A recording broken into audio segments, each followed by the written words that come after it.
Dans une pièce sombre et froide, un corps gelé est recroquevillé sur lui-même.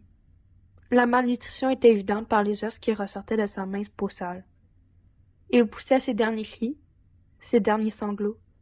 Lentement, il lâcha son dernier souffle, conscient qu'il ne retrouvera jamais sa vie d'avant. Le son de la télévision résonnait dans la pièce, un bruit de fond alors que Valérie finissait d'assaisonner l'omelette qu'elle préparait pour son fils. Elle fredonnait n'importe quoi d'Éric Lapointe, une chanson ayant percé son adolescence et qu'elle voulait transmettre le plaisir d'écouter à son petit chou. Elle prit l'assiette remplie et marcha jovialement vers la table à manger où son fils attendait impatiemment son repas. Il frappait le bas de son couvert et criait le nom de sa mère pour l'inciter à lui donner son déjeuner plus vite. Ses petites mains tenaient fermement sa fourchette, impatient de dévorer son plat. Arrête de gigoter, mon petit chou. Tu vas renverser ton plat. T'aimes ça, les omelettes, non? Le jeune enfant s'arrête tout de suite aux réprimandes de sa mère. Valérie lui essuie son front reluisant de sueur et s'essuie à son tour sur ses jeans bleus délavés. Son fils glousse de joie et dévore son plat préféré. Elle observe son petit ange, son cœur vibrant de joie à la scène se déroulant devant ses yeux. Elle aime tellement son fils. Soudainement, le bruit de la télévision se fait plus fort, dissipant la concentration qu'elle avait sur son fils.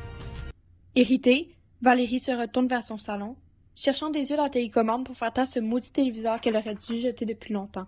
Elle s'empare brusquement de l'objet de ses désirs, et en levant les yeux, son regard s'agrippe sur la photo d'un jeune enfant, ressemblant très fortement à son fils.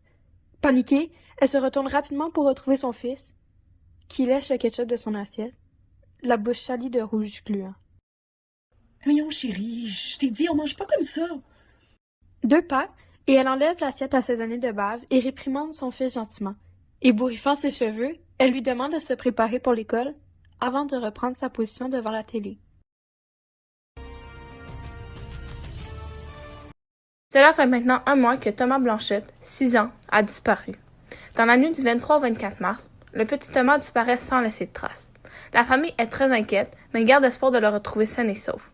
Si vous avez quelconque information, s'il vous plaît, contactez le service de police. C'était comme si la température autour d'elle avait baissé. Une sueur froide coule le long de sa colonne vertébrale. Un picotement irritant perturbe ses mains moites. Une peur immense s'installe. Un nœud lourd dans son ventre. Cet enfant disparu lui rappelle drôlement quelqu'un. Tu t'inquiètes pour rien. Tous les enfants se ressemblent. Ferme les yeux. Valérie prend une grande inspiration et ferme les yeux. D'un geste, elle ferme la télévision et le visage du présentateur s'éclipse. La femme pousse un long soupir et ses poumons se vident d'air. Elle sent sa poitrine se serrer. Le silence domine la pièce. Valérie se perd dans ses pensées. Le chagrin lui fait mal au cœur. Elle se sent tellement mal pour la famille du disparu. Elle ne supporterait pas le fait que son fils lui soit arraché d'une manière si soudaine. Maman, c'est prêt! La voix de son petit chou la fait sursauter. Valérie essuie rapidement les maigres larmes qui se sont accumulées sur le bord de ses yeux bleus et sourit à son fils. Elle se rassure en se disant que son fils est en sécurité avec elle et que rien ne lui arrivera. La mère regarde tendrement son petit cœur prendre son sac d'école et se diriger vers la porte d'entrée. Elle ouvre la porte et observe son trésor se dépêcher à son arrêt d'autobus. Valérie agite sa main en signe de revoir et ferme la porte lorsqu'il disparaît dans le véhicule. Son sommeil est interrompu par son ventre qui gargouille.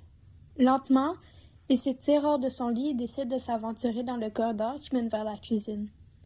Sa petite escapade dans le corridor l'angoisse puisqu'il y a toujours une pièce très sombre au bout du corridor. La porte est toujours fermée, bien sûr, mais à chaque fois qu'il ose poser ses yeux dessus, un frisson lui traverse le dos, comme quand sa maman lui fait des chatouilles ou plein de bisous dans le cou.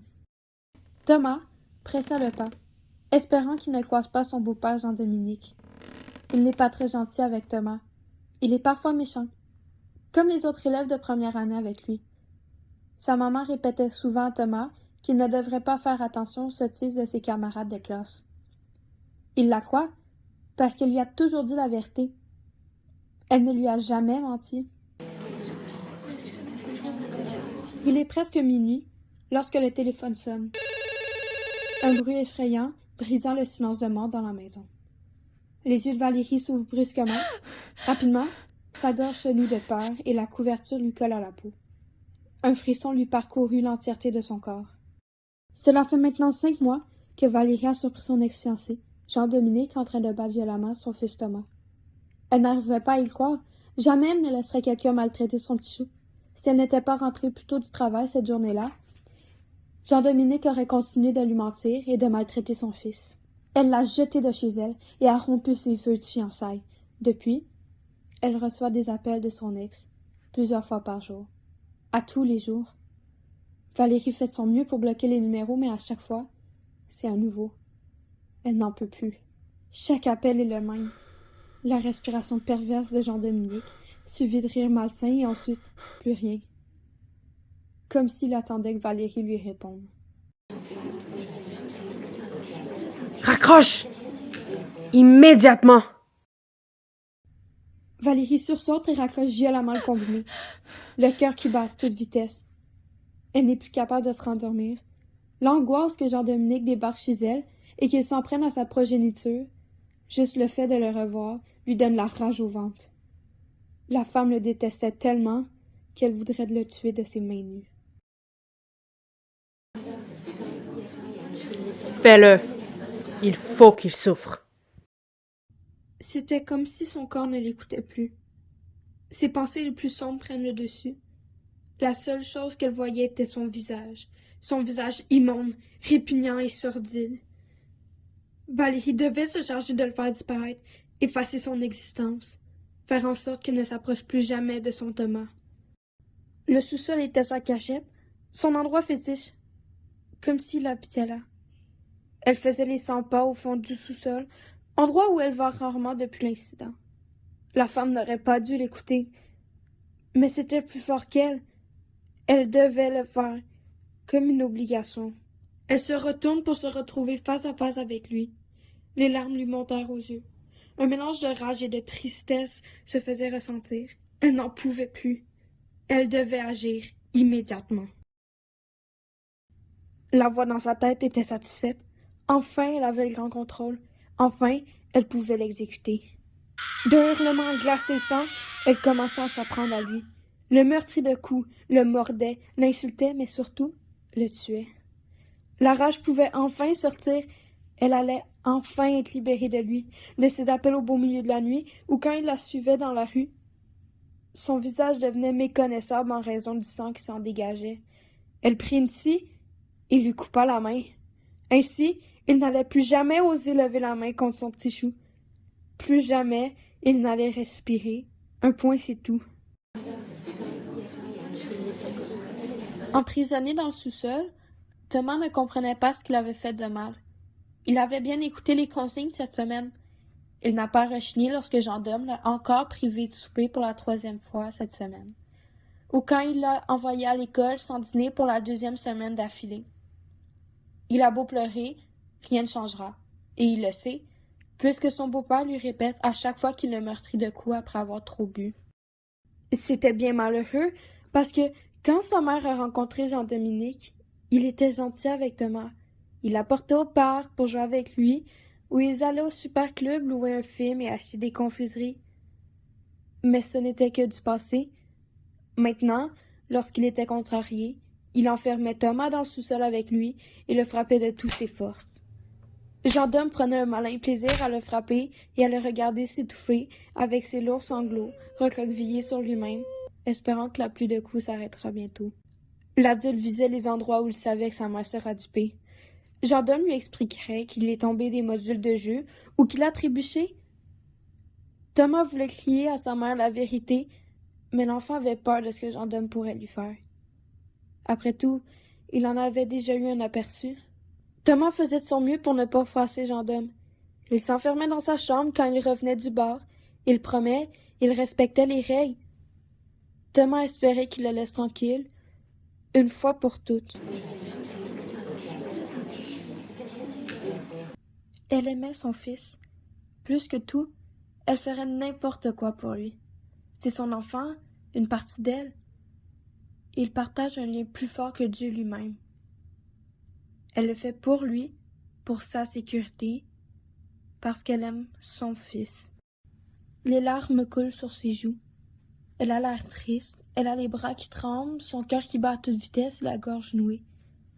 Elle a l'air triste, mais en réalité, elle est heureuse, tellement heureuse. La chance est tournée vers elle et lui a souri. Son cerveau explose d'endorphines. Elle est euphorique. C'est le plus beau jour de leur vie.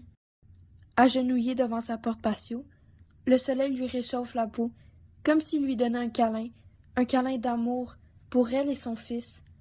Couchée sur le dos devant ses genoux, elle essuie la transpiration épaisse de son visage, cachant son expression joyeuse. Ses yeux grands ouverts fixent sa mère et ses lèvres rouges lui sourient. Valérie lui caresse ses cheveux, si doux et soyeux. Ils sont un peu sales, un peu plus foncés que d'habitude, mais rien qu'un lavage ne corrigera. Ses yeux descendent sur son torse. Son chandail est aussi sale. Valérie remarque, il y a aussi des trous. Elle sent l'excitation monter à l'idée de mettre ses talents de couturière à l'ouvrage. Le chandail préféré de son fils sera comme neuf et il continuera de lui sourire. La main de la mère quitte les cheveux de son fils. Elle sent quelque chose lui couler entre les doigts. Cette sensation détourne l'attention de Valérie du chandail. Ses yeux rencontrent un liquide Bourgogne, ressemblant au rose qu'elle fait pousser dans le jardin. Elle est surprise, mais son expression reste calme. Valérie décide de fermer les yeux sur cette affaire et retourne dans l'enivrance de son euphorie. Elle est bien ici, mais ce bonheur se brise en morceaux coupants lorsque cette voix fourre encore son nez dans ses affaires. Regarde ce que tu as fait. Ce n'est pas très gentil, tu sais. Ça fait mal. Ouvre les yeux. Son euphorie se dissipe d'un seul coup, et Valérie pousse un hurlement strident à la scène qui se découvre devant elle. Pauvre enfant. À ses genoux, baigne dans une mare de sang, le corps sans vie de son fils, dégageant une odeur nauséabonde. Ses jambes la projettent loin de la scène effrayante. Son souffle est saccadé, et la température de son corps baisse drastiquement. Le regard qu'elle percevait comme un regard d'amour est maintenant vide. La pupille blanche lui donne un air fantomatique. Sa mâchoire disloquée relève l'absence de ses dents de lait. Cette disparition est la cause de tout ce sang sur son visage. Ses bras sont désarticulés, parsemés de bosses qui révèlent les os brisés en dessous de la peau. Il n'a plus de doigts. Sa main entière a été amputée. Le moignon saigne lentement, comme s'il n'y avait plus beaucoup de sang qui restait. Son ventre ressemble à de la viande avariée, jetée dans une poubelle sans se soucier si elle est rentrée dedans le contenant ou non. Encore sous pression, le sang gicle à différents intervalles. Valérie pousse un hurlement brisé par la douleur qu'elle ressent. Valérie est dégoûtée par elle-même. Comment j'ai pu faire ça, mon petit chou? C'est la seule personne qui compte dans ma vie merdique. Pendant plusieurs heures, Valérie fixe le corps sans vie de son fils. Le chagrin et la haine la rendent malade. Les larmes n'arrêtent pas de couler, tellement que ses lèvres craquent et saignent, tellement que son corps se déshydrate. Peu à peu, elle se couche sur le sol, près de son trésor, de la raison pour laquelle elle a enduré tout ça. Ses sens sont bloqués. Valérie est vide. La lune fait briller le visage de son fils, mais plus d'une belle façon. Il est mort. Et elle l'a tué. Valérie est un monstre qui ne mérite plus rien. Vas-y, fais-le. Et tu seras réunie avec lui.